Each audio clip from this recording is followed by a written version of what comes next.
sorry for the inconvenience because there is a problem. Okay, so where we are, the hypovolemic shock. So it is the more common. So excessive fluid loss, that is always there is some history of vomiting, diarrhea, urinary loss and evaporation or third space where fluid is lost into the gastrointestinal tract and intestinal spaces, as for example in the bowel obstruction or pancreatitis. Okay, what happened in the cardiogenic shock? Cardiogenic shock is for due to pump failure of the heart to the tissue. Now what happened when there is any cardiac failure, cardiac arrest, cardiomyopathy or intestinal cardiac diseases or MI, that can causes that inadequate pump action. Okay, so in that condition pump failure occurs, so that is called the cardiogenic shock. So it includes the MI, arrhythmia, valvular heart disease. Okay, it is very common like mitral stenosis, tricuspid regurgitation, mitral regurgitation. This kind of diseases is more common in our country, as we all know. আমরা সবাই জানি এই ধরনের case ভালোই আসে। আচ্ছা, endogenous factor, some endogenous factor like the bacterial endotoxin, gram negative bacteria, also some gram positive bacteria that secrete endotoxin and exotoxin, that is also some act as a endogenous factor. এরা endogenous factor হিসেবে কাজ করে into the sepsis when patient is in septic condition, so that chemical substance will further progress the shock like condition. Or the exogenous factors such as the pharmaceutical agents or drug abuse, so these can also affect the shock. So evidence of venous hypertension and pulmonary or systemic edema may coexist in the classical shock. So what it causes, like in case of pulmonary hypertension or if any problem in the lung due to the chronic smoking or COPD or the emphysema, then can causes pulmonary hypertension or increased pressure in the venous system, that will causes edema. Okay, pulmonary edema. So that if pulmonary edema occurs, then there is a failure of respiration and also there will be a systemic venous pressure. Okay, that will further aggravate the shock or shock like condition. So আপনাদের এই জিনিসগুলো মনে রাখতে হবে যে ব্যাকটেরিয়ার এন্ডোটক্সিনও এরাও effect করে পাম্প ফেলিয়ার, বিশেষ করে disease like myocardial MI, cardiac arrhythmia, dysrhythmia, valvular heart disease and myocardial injury, cardiomyopathy, that can causes also cardiogenic shock. So এই উদাহরণগুলো পরীক্ষা আসে, বিশেষ করে রেসিডেন্সিতে আসে। আর এই থিমটা মাথার ভেতরে নিতে হবে in case of FCPS exam. Now the obstructive shock. Okay, so obstructive shock means the shock which is related with any obstruction. Okay, obstruction can be occurs in the circulation, like obstruction in the respiration, obstruction can be occurs in the as well as due to the conduction of the nervous system. Okay, like here you can see the cardiac tamponade, tension pneumothorax, massive pulmonary embolus or air embolus. Here all the examples are taken from the Bayesian labs. So a example দিয়ে question আসতে পারে যে cardiac tamponade, which type of shock that occurs in a cardiac tamponade, or a patient of pneumothorax or massive pulmonary embolus and the air embolism. Massive pulmonary embolus or air embolism, it is invariably found in our word practice. So obstructive shock এর এটা একটা important উদাহরণ, and there is reduced filling of the left and right side of the heart leading to reduced preload and fall of cardiac output. Okay, so এখানে cardiac outputটা কমে যায়, okay, preload কমে যায়, fall out হয়, heart cardiac output ঠিকমতো হয় না, so তখনও obstructive shock হইতে পারে because due to the failure of the nerve supply. Now the distributive shock. What is distributive shock? It is characterized by the septic shock, like that is caused by the bacteria, anaphylactic shock, spinal cord injury and inadequate organ perfusion leading to hypotension. Though, so এই condition হইলে anaphylactic shock হয়, septic shock হয়, spinal cord injury সাথে সাথে hypotension হয়, blood pressure টা কমে যায়, so low systemic vascular resistance that can causes low systemic vascular resistance, and inadequate afterload and abnormal high cardiac output.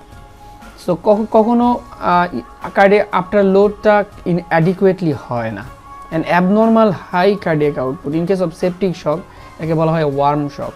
Worm শকে cardiac output বেড়ে যায়। নর্মালি শকে কিন্তু কার্ডিয়াক আউটপুট কম থাকে, হাইপোটেনশন হয়, but in case of septic shock আপনার cardiac output abnormally high হবে। ঠিক আছে, it is an example, it is an MCQ. Okay, so in case of anaphylactic shock vasodilation is due to histamine release. যখন কোনো anaphylactic shock হবে, there is a mast cell degranulation that will further causes increase secretion of histamine. Okay, so in case of neurogenic shock, high spinal cord injury, and there is a sympathetic outflow failure and adequate vascular tone. Okay, in the septic shock, release of bacterial product endotoxin, that is already been said. There is maldistribution of blood flow, that is also been said. So একই জিনিস এই pathophysiology গুলাই কিন্তু Belize and লাভসে লেখা আছে। Now the endocrine, it is the late presentation. When the shock becomes more prolonged, it causes the late presentation of shock. Like endocrine shock mainly combined with the cardiogenic and distributive and hypovolemic. When cardiogenic and distributive becomes combined, that can causes endocrine shock. That means it is a late presentation. And the endocrine shock includes the hypo and hyperthyroidism and the adrenal insufficiency, like mineralocorticoid. Okay, because aldosterone, it is comes from the adrenal cortex. If there is Addison's disease, there is a loss of or inadequate secretion of aldosterone. Okay, that can causes electrolyte imbalance like sodium and potassium. Okay, here the hypothyroidism causes states similar to neurogenic shock.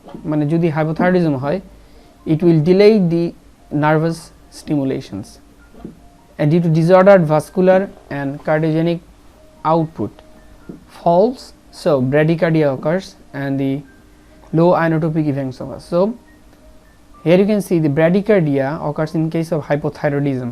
That is the message. It will shown like the neurogenic shock, and the others, the hypothyroidism causes the high output cardiac failure. So যদি hyperthyroidism হয়, the patient will be irritated, there will be more nervous stimulation and cardiac high output cardiac failure, because it's like cardiac overactivity due to increased metabolic hormone or thyroid hormone, due to activity of the increased metabolic hormone. And the adrenal insufficiency may be due to pre-existing Addison's disease, okay, or to be relative insufficiency due to pathological state disease. Okay, so একটু আগে আমি বললাম যে Addison's disease aldosterone কম থাকে, তখন এটা sodium আর potassium balance করতে পারে না, আলটিমেটলি অ্যাড্রেনাল ইনসাফিসিয়েন্সি হয়। সো হাইপারথাইরয়েডিজমে high output cardiac failure, sorry, and the হাইপোথাইরয়েডিজমে low cardiac output falls and causes bradycardia. এটা মনে রাখেন, এই দুটাই এখানে মেসেজ। আচ্ছা, এখানে দেখেন কার্ডিওজেনিক আর মেটাবলিক ক্যাটিস কি হয়। হাইপোভলিউমেতে কার্ডিয়াক আউটপুট কম থাকবে, ভাস্কুলার রেজিস্ট্যান্স বেশি থাকবে, ভেনাস ফ্লো এটাও কম থাকবে। কার্ডিয়াক আউটপুট কম থাকলে ভেনাস ফ্লো কম হয় সাধারণত। এগুলো MCQ. Okay, then base deficit high থাকবে। কার্ডিওজেনিকে কার্ডিয়াক আউটপুট যেহেতু কম, এটা কম থাকবে, vascular resistance as usual high থাকবে, ভেনাস রিটার্নটা এক্ষেত্রে হাই হবে। কার্ডিওজেনিক শকে ভেনাস রিটার্ন বেশি বাট আউটপুট কম হয়। তারপরে অবস্ট্রাকটিভ শকে দেখেন এখানে কিন্তু লো, কার্ডিয়াক আউটপুটটা লো, কারণ লাং থেকে অ্যাডিকুয়েট ফ্লুইড আসতেছে না, that's why it is obstructive variety. And the venous pressure এখানে বেশি থাকবে, কারণ আপনার ব্লাডটা ফিরে আসতে পারছে না, লাংকে যেতেও পারছে না, লাং থেকে অ্যাডিকুয়েট ফ্লুইড আসতেছেও না। সো লাংয়ের মধ্যে একটা বাধা, that will causes right ventricular hypertrophy or increase the pressure in the right ventricle. Okay, that will increase the venous pressure. Okay, আচ্ছা এবার আসি একটা মেকানিজম। হ্যাঁ, এটা লাভবিলের একটা ইম্পর্টেন্ট ছবি, এই ছবিতে অনেক ইনফরমেশন আছে। আচ্ছা, এখানে দেখেন একটা তীর দিয়ে আমরা সবাই ডিরেক্ট করতেছি trauma induced coagulopathy. It is the important things, যে একটা পেশেন্ট শক ছিল, শক রিকভার হয়ে গেছে, তারপরে পেশেন্টটা হঠাৎ কোয়াগুলোপ্যাথিতে মারা যাচ্ছে। এই ঘটনা কিন্তু এখন খুব বেশি। যেমন করোনাতে কি হচ্ছে, করোনা একটা পেশেন্টে এফেক্ট হচ্ছে, তার ইনফ্লামেটরি রেসপন্স হয়, তার inflammation হয়, tissue edema, everything occurs. When the patient is got secondary infections along with some he or she got antibiotics or supportive therapy, when virus is removed, then that causes coagulopathy, okay, that is DIC. Ultimately patient will die due to the DIC or circulatory impairment that causes hypoxia, okay. So কতগুলো factor যারা হাইপোক্সিয়ার জন্য দায়ী or শকের জন্য দায়ী, যেমন হলো হ্যামরেজ যদি হয়, ব্লিডিং, ওকে, সো এটাও শক করবে, হাইপোভলিমিক শক। আবার দেখেন এই যে ট্রমা ইনডিউসড কোয়াগুলোপ্যাথি, কোয়াগুলোপ্যাথি কখন হবে? যখন সেখানে ইনক্রিজ হ্যামরেজ হবে। দেখেন increase haemorrhage, increase platelet activity, increase coagulation, okay, or increased chance of embolization. আবার দেখেন শক থেকে, এটা এক ধরনের ট্রমা। এখন যদি একটা সার্জারি হয় বা রোড ট্রাফিক অ্যাক্সিডেন্ট হয়, তাহলে সেখানে একটা ব্লিডিং হবে, একটা কাট ইনজুরি হবে, সেখানে ফিব্রিল অ্যাক্টিভিটি বাড়বে, সেখানে লোকাল ইনফ্লামেশন হবে, ঠিক আছে, এরা আলটিমেটলি কোয়াগুলেশনকে ইনভাইট করবে। আবার আছে এটা হলো ট্রমা কোয়াগুলোপ্যাথি, এটা হলো অ্যাকিউট ট্রমাটিক কোয়াগুলোপ্যাথি, ওকে। সো মানে ট্রমাটিক কোয়াগুলোপ্যাথিও হয়, যেমন ট্রমাটিক কোয়াগুলোপ্যাথি বলতে গেলে আপনার হলো ভেনাস কোনো ইন্টারভেনশন আপনি করছিলেন, যেমন central venous catheterisation, like angiogram, okay. So আমরা এখানে ইন্টারভেনশন করি, ব্লাড ভেসেলসের ভিতরে কোনো ইনস্ট্রুমেন্টেশন করি, so it will also makes injury to the blood vessels, সেটা ডিরেক্টলি ট্রমা কোয়াগুলোপ্যাথিকে ইনভাইট করে। সো এটাও একটা ইম্পর্টেন্ট। আবার যদি শক থাকে, শক যদি দেরিতে আমরা কম্পেনসেট করতে না পারি, দুই দিকে ট্রমা তো হবেই, কোয়াগুলোপ্যাথিও হবে, সাথে কিছু জিনিস যেমন মেটাবলিক অ্যাসিডোসিস, যেটাকে বলা হয় অ্যাসিডেমিয়া, এই ঘটনা ঘটবে। তারপর হাইপোথার্মিয়া, দ্যাট মিনস অনেকক্ষণ প্রলং যদি আমরা শক থাকে, hypovolaemic shock, if any prolong surgery, that can causes hypothermia, okay, that will also invite the traumatic induced coagulopathy. আচ্ছা, তারপরে আসি শককে according to the severity. Shock is classified as a compensated shock, decompensated shock, mild, moderate and severe shock, okay. So এই শকের ক্লাসিফিকেশনটা জানতে হবে, that is কিভাবে আমরা বুঝবো যে এটা শক কোন স্টেজে আছে, আচ্ছা, বা কী টাইপের শক। সো ক্লিনিক্যাল ফিচার দেখে আমাদেরকে বুঝতে হবে যে কোনটা মাইল্ড, কোনটা মডারেট, কোনটা সিভিয়ার। সো এটাই more common, mild, moderate, severe shock, এটা আমাদের বুঝতে হবে। যদি মাইল্ড হয়, এখানে দেখেন, এখানে রিডিং আউটপুটটা আমরা এই চারটা জিনিসই দেখব। আমরা কি কি জিনিস দেখব যে তার শক আমরা প্যারামিটার বুঝবো কিভাবে? প্রথমে দেখতে হবে তার ইউরিন আউটপুটটা কি নর্মাল আছে কিনা। এখন জানতে হবে নর্মাল ইউরিন আউটপুটটা কি আর অ্যাবনর্মাল ইউরিন আউটপুট কি। প্রতি ঘন্টায় যদি 1 ml করে ফ্লুইড বা ইউরিন তৈরি হয়, তাহলে এটা নর্মাল। তাহলে 1 ঘন্টায় মানে হলো 60 মিনিটে 60 ml, okay. So per ml 1 ml per minute, প্রতি মিনিটে যদি 1 ml করে তৈরি হয়, তাহলে প্রতি ঘন্টায় 60 ml করে আপনার ইউরিন প্রোডাকশন হবে, and that is normal. So 24 আওয়ার্সে হিসাব করে দেখা গেছে এটা অ্যালং 1400 থেকে 1500 ml যদি ফ্লুইড একটা মানুষের তৈরি হয়, ইট ইজ নর্মাল। সো যখন এইটা কমে যাবে, লাইক 700, 800, 600, 500, দ্যাট মিনস এটা হলো মাইল্ড, ওকে। যখন 200-300 থাকবে, সরি, যদি দেখি 900 থেকে 1200-র মধ্যে থাকে, তাহলে মাইল্ড। আর অনেক সময় এটা নর্মাল বা কম্পেনসেটেড শকও বলা চলে। আর মডারেট হলো 500-600, সিভিয়ার মানে হলো নাই, তৈরি হচ্ছে না, ওকে। সো মডারেট বলা যায়, একটু হিসাব করে যদি আপনারা বলেন যে 700 থেকে 1000-এর মধ্যে মাইল্ড, 500 থেকে 300-400, 100 থেকে 100 না, 500 থেকে 600, এগুলো হলো মডারেট। আর একবারই তৈরি না হওয়া 60-40 লাইক অ্যানিউরিক যদি হয়ে যায় তাহলে সেটা সিভিয়ার। আচ্ছা, তাহলে রেসপিরেটরি রেট দেখেন নর্মাল, এটাও ইনক্রিজ থাকবে, সবসময় ইনক্রিজ, বাট এইখানে ফেইলিয়ার হয়ে গেছে, কার্ডিয়াক অ্যারেস্ট ডেভেলপ করছে, দ্যাটস ওয়াই এখানে লেবার রেট হয়ে যাবে, এখানে হয় অনেক বেশি হবে অথবা খুব কমে যাবে। আচ্ছা, পালস রেট সাধারণত ইনক্রিজ থাকে অলওয়েজ, ট্যাকিকার্ডিয়া হয়, কারণ heart try to compensate the pressurised condition, so এটাকে কম্পেনসেট করার চেষ্টা করে, সো এটা ইনক্রিজড হয়ে যাবে। ব্লাড প্রেশার কি হবে, সাধারণত কম্পেনসেটেরও চেঞ্জ হয় না, এই মাইলও চেঞ্জ হয় না, মডারেটলি একটু চেঞ্জ হয় hypotension, but severe hypotension occurs in severe shock. তাহলে এখানে সবই দেখছেন যে পালস রেট বেশি, সিভিয়ার হাইপোটেনশন, কোনো ইউরিন আউটপুট নাই, সাথে অ্যাসিডোসিস অনেক বেশি। আজ আমরা বলছিলাম যে অ্যানারোবিক রেসপিরেশন, অ্যানারোবিক মেটাবলিজমটা হবে ইন অল্টারেশন অফ অ্যারোবিকটা থাকবে তখনই যখন যেখানে অক্সিজেন থাকবে, যেখানে গ্লুকোজ থাকবে। যদি এগুলো না থাকে সেক্ষেত্রে ল্যাকটিক অ্যাসিড তৈরি হবে in case of carbon dioxide. So এখানে দেখেন ল্যাকটিক অ্যাসিড অনেক বেশি, ল্যাকটিক অ্যাসিডোসিস। সো এইভাবে আমরা অ্যাসেস করি যে শকটা কোন স্টেজে আছে। আচ্ছা, দি কনসিকুয়েন্সেস অফ শক, এখন ফলাফল কি, একটা শক হলো, এখন সেটা যদি আমরা কোনো কারণে রিভার্স করতে পারলাম না, দেন হোয়াট হ্যাপেন্ড, কি হবে। আচ্ছা, patient who are prolong shock for a prolong period of time becomes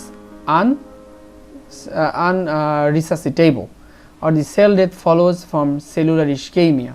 Okay, then myocardial depression and the loss of responsiveness to the fluid or inotropic therapy. So peripherally there is a loss of remain systemic vascular resistance and further hypotension.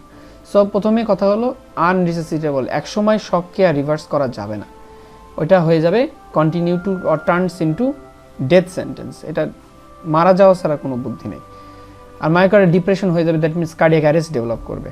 Okay, then peripheral there is a loss of maintain systemic vascular resistance, so vascular রেজিস্ট্যান্সটা আর maintain করতে পারবে না, ultimately peripheral blood প্রেশারটা কমে যাবে, অনেক বেশি কমে যাবে, followed by hypothermia, vasoconstriction and the hypoxia, peripheral cyanosis সব ডেভেলপ করবে। Ultimately MODS, multiple organ failure, that means মানুষ মারা যায় তার অনেকগুলো অর্গান একসাথে ড্যামেজ হয়ে গেলে। Ultimately there is no combination, এই ঘটনাগুলো ঘটবে আলটিমেটলি অ্যান্ড ডেথ অকার্স।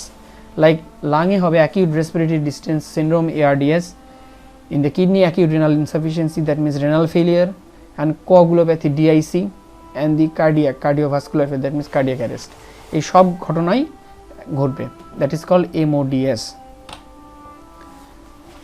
আচ্ছা, এবার আসি যে ম্যানেজমেন্ট অফ শক। আচ্ছা, শক আমরা কিভাবে ম্যানেজ করব, এখানে আগে মনিটর করব আমরা যে ECG, pulse oximetry, blood pressure, ইউরিনের আউটপুট, এই জিনিসগুলো কেমন আছে। এই জিনিসগুলো যদি ভালো থাকে তাহলে আমাদের হাতে সময় আছে, আর যদি খারাপ থাকে তো র্যাপিড রিসাসিটেশন করতে হবে। আদার্স আমরা আর মোডালিটিস কি দেখতে পারি, যেমন হলো সেন্ট্রাল ভেনাস প্রেশারটা আমরা দেখতে পারি, ইনভেসিভ ব্লাড প্রেশার আমরা দেখতে পারি, কার্ডিয়াক আউটপুটটা দেখতে পারি, এগুলো হলো ইনভেসিভ প্রসিডিউর আমরা করতে পারি। Base deficit, serum lactate level, এটা আমরা দেখতে পারি যদি আমাদের হাতে কোনো সময় থাকে সেক্ষেত্রে। আচ্ছা, তাহলে আমরা দেখি ইনশিওর পেশেন্টস এয়ারওয়ে, প্রথম দিকে পেশেন্ট আগে ঠিকমতো শ্বাস নিতে পারছে কিনা, কারণ অনেক সময় পোস্ট অ্যানেস্থেটিক পিরিয়ড বা অ্যানেস্থেটিক কন্ডিশনে পেশেন্টের এয়ারওয়ে ব্রিদিংটা প্যাটার্ন থাকে না, that will causes hypoxia and shock like symptoms. So অক্সিজেনেশনটা হতে হবে, পেশেন্টের ভালো অক্সিজেন পাইতে হবে, তার এয়ারওয়েটা প্যাটার্ন থাকতে হবে। ভেন্টিলেশন, দ্যাট মিনস রেসপিরেশনস, এখানে oxygen saturation level always 98 to 100 থাকতে হবে। দেন ফ্লুইড থেরাপি, আমরা কি করব যদি ইনঅ্যাডিকুয়েট ভলিউম হয় due to diarrhoea, due to haemorrhage, due to vomiting, তাহলে আমরা কি বলবো ফ্লুইড দিব। Crystalline fluid is good choice for like Hartmann solution, like DNS, like Ringer's lactate. But যদি ম্যাসিভ হ্যামরেজ হয়, সো আমাদের ব্লাড গ্রুপিং, ক্রস ম্যাচিং, এই জিনিসগুলো তো করে পাঠাই দিতে হবে, কিন্তু খুব তাড়াতাড়ি আমরা ব্লাড পাবো না, so we need some time. So আমরা প্লাজমাকে বাড়াবো, প্লাজমা এক্সপেন্ডার হিসেবে আমরা কিছু প্লাজমা, যেমন প্লাজমা সল আমরা ব্যবহার করি, তো এগুলো প্লাজমা এক্সপেন্ডার হিসেবে কাজ করে। আবার অ্যালবুমিন দিলেও কিছুটা কাজ হয়, ফ্লুইড ধরে থাকে। আর blood is always replacement of blood, ব্লাডের কোনো অল্টারনেটিভ হয় না। যদি অনেক বেশি ব্লাড লস হয় তাহলে আপনাকে ব্লাডই দিতে হবে। So the last and foremost is blood, আপনাকে ব্লাড ট্রান্সফিউজ করতে হবে। আচ্ছা, তাও দি ভ্যাসোপ্রেসার অ্যান্ড আইনোট্রপিক সাপোর্ট, মানে যদি কার্ডিয়াক অ্যারেস্ট হয় বা এরকম কিছু হয় তাহলে আমরা ব্লাড প্রেশার কমে গেলে ডোবুটামিন দিতে পারি, ডোপামিন স্টার্ট করতে পারি ফর মেইনটেইনিং হাইপোটেনশন, হাইপোটেনশন হইতে দিব না আমরা। সো পেশেন্ট হাইপোটেনশন হয়ে যাচ্ছে, আমরা ডোবুটামিন বা ডোপামিন স্টার্ট করব। আচ্ছা, কিছু ফার্মাকোলজিক্যাল অ্যাকশন যেমন ফেনাইলেফ্রিন, নরঅ্যাড্রেনালিন দিতে পারি। লাইক কার্ডিয়াক অ্যারেস্ট হয়ে গেছে, আপনার ইন্ট্রাকার্ডিয়াক নরঅ্যাড্রেনালিন বা অ্যাড্রেনালিন ইনজেকশন দিয়ে দিলেন, পেশেন্ট ভ্যাসোকনস্ট্রিকশন হয়ে স্টার্ট হয়ে গেল আবার হার্ট। এটা ইমার্জেন্সি কন্ডিশন, এটা খুব একটা প্র্যাকটিস করে না, অনেক আগের যুগে হয়তো। না, central venous pressure must be 15 centimetre of water, তাহলে সেন্ট্রাল ভেনাস প্রেশারটা অবশ্যই 15 সেন্টিমিটার অফ ওয়াটার থাকতে হবে। এটা হলো minimal requirement to control the management of শক। আচ্ছা, সো এই জিনিসগুলো আমরা দেখি সিস্টেমিক পারফিউশন দেখার জন্য, বেজ, ডেফিসিট, ল্যাকটেট, এগুলো এমসিকিউ আকারে আসতে পারে যদি প্রশ্ন খুব কঠিন হয়। মাসেলে হবে infrared spectroscopy, tissue oxygen electrode, sublingual capnometry, then gut mucosal pH, আমরা গাটের স্ট্যাটাস জানতে পারবো, অ্যাসিডিটি দেখতে পারবো। ইউরিন, ব্রেইনে কনট্রাস্ট লেভেলে কি দেখবো, টিস্যু অক্সিজেন ইলেকট্রোড, এই জিনিসগুলো সব এটা আমার মনে থাকে না, আমি কখনো দেখিনি। যদি প্রশ্ন আসে কোনো দিন খুব কঠিন কোশ্চেন তাহলে এটা দিতে পারে। আচ্ছা, এবার সেই হ্যামরেজ, যদি শকের একটা মূল আমরা জানি hypovolaemic shock is more common or most common, so সেখানে প্রথমেই আসে হ্যামরেজ। হ্যামরেজের কারণেই মেইনলি শক হয়, এটা ধরে নেওয়া হয়। কোনো কারণেই আমরা রিসেসিটেড মানে হিস্ট্রি নেই আর না নেই, হাইপোভলিউমিয়া দেখলেই আমরা মনে করতে হবে যে there is any bleeding, that may be cause external bleeding, that also be an internal bleeding, যে কোনো জায়গায় ব্লিডিং তার আছে, দ্যাটস ওয়াই হ্যামরেজটা হচ্ছে। আচ্ছা, তাহলে কনসিলড, রিভিলড মানে যেগুলো ভেতরে, বডির ভেতরে ইন্টারনাল ব্লিডিংকে কনসিলড ব্লিডিং বলা হয়। অ্যান্ড রিভিল ব্লিডিং মানে কোনো কাট ইঞ্জুরি, সার্জারির কারণে যে ব্লাড লসটা হয়, যা আমরা দেখতে পাচ্ছি, and that is revealed. And the primary আছে মানে ইন কেস অফ 24 আওয়ার্স, মানে পার অপারেটিভ, 24 ঘন্টার ভিতরে যদি ব্লিডিং হয়, পার অপারেটিভ ব্লিডিং হয়, এটাকে প্রাইমারি হ্যামরেজ বলবো।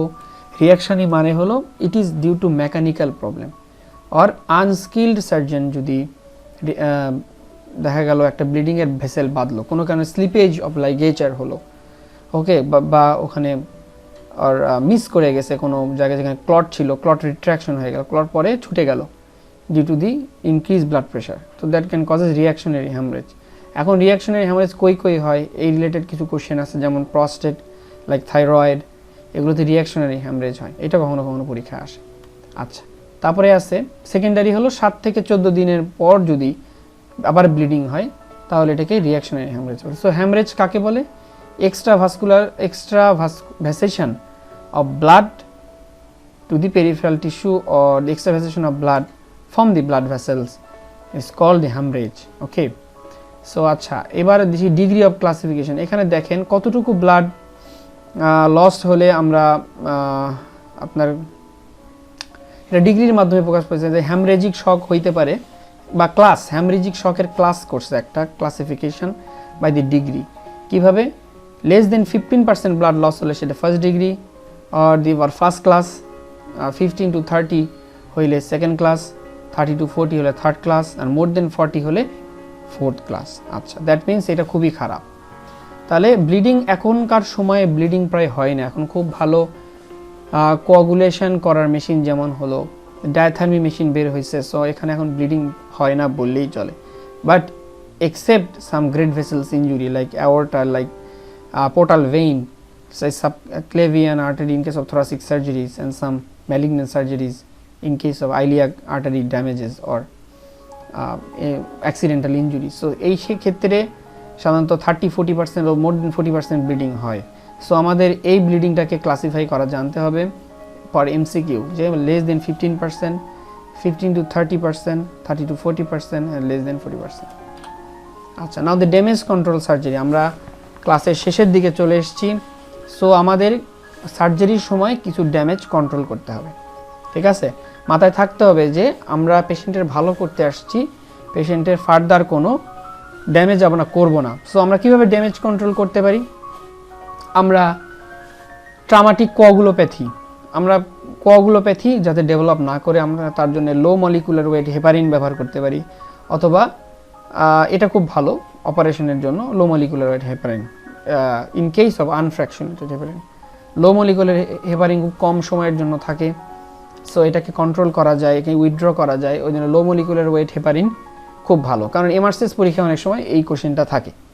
পারমিসিভ হাইপোটেনশন আল্টিন হ্যামরেজ কন্ট্রোল, আমরা পারমিসিভ হাইপোটেনশন দ্যাট মিন্স আমরা প্রেশারকে কন্ট্রোল করব, হ্যাঁ।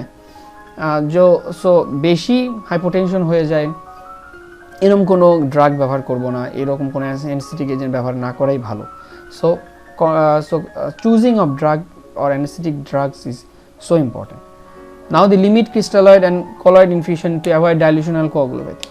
So fluid ব্যবহার করতে হবে, বাট এক্সেসিভ ফ্লুইড আমরা ইউজ করব না। Post operative, pre operative, even per operative পিরিয়ডে একটা limited amount of or adequate amount of fluid ব্যবহার করতে হবে। যেমন 2.5 থেকে 3 লিটার সবাই বলে, কিন্তু আমরা 2 থেকে 2.5 লিটারের চেষ্টা করি এর ভিতরে ফ্লুইড রাখার। ক্রিস্টালয়েড ফ্লুইড আমাদের বেশি দেওয়া যাবে না, কারণ যদি বেশি ক্রিস্টালয়েড দেওয়া পরে তাহলে it will ultimately causes dilutional coagulopathy. একটু আগে একটা ছকে দেখাইছিলাম, ওইখানে ডাইলেশন আর কোয়াগুলেশন হয়। ওকে, লাইক কোথায়? এই যে এখানে দেখেন ডাইলুশন, বেশি বেশি ক্রিস্টালয়েড ফ্লুইড দিলে ডাইলুশন হয়ে যাবে, তখন এখানে কোয়াগুলোপ্যাথি ডেভেলপ করবে। সো এটাও মাথায় রাখতে হবে। আচ্ছা, আর কি? Damage control surgery to control haemorrhage and preserve physiology. That means এখন আমরা ডায়াথার্মি ব্যবহার করি। সো ডায়াথার্মি ব্যবহার করা হলো আইডিয়াল। ওকে, সো আমরা যাতে করে বেশি ব্লিডিং না হয়, কোনো ব্লিডিংই কাম্য নয়, ঠিক আছে? বিকজ ব্লিডিং বেশি হলে there will be a chances of hemorrhage, there will be chances of hypovolemia, then there is a chances of shock. Okay, even cardiogenic shockও অধিক হ্যামরেজের কারণে হইতে পারে। So that is all about our today's class. So thank you very much for watching. এই ভিডিওটা অনেক বড় হলো, কিন্তু একটা কথা মনে রাখবেন, আপনাদের সবারই কোনো না কোনো সময় শক রিলেটেড কোশ্চেন কিন্তু আসবেই। সো মাথায় এটা থাকতে হবে, আজ ওর কাল শকের কোশ্চেন পরীক্ষায় থাকবেই, এবং সেটা বোধ আপনার ভাইবা হোক অর ইনি প্রতিযোগিতামূলক পরীক্ষা লাইক এফসিপিএস, এমআরসিএস, এমএস, সব জায়গায় থাকবে। সো একটা দুটা কোশ্চেন আপনারা পাবেন। সো কনসেপশন ক্লিয়ার থাকলে ইনশাল্লাহ এটা কোনো সমস্যা না। So thank you very much for watching. আমার চ্যানেলে সাবস্ক্রাইব অর লাইক তো অবশ্যই। যদি না কোনো কিছু নিয়ে সন্দেহ থাকে বা কোনো কোয়েশ্চেন জিজ্ঞাসা করতে চান তাহলে কমেন্ট সেকশনে অবশ্যই জানাবেন। Thank you very much.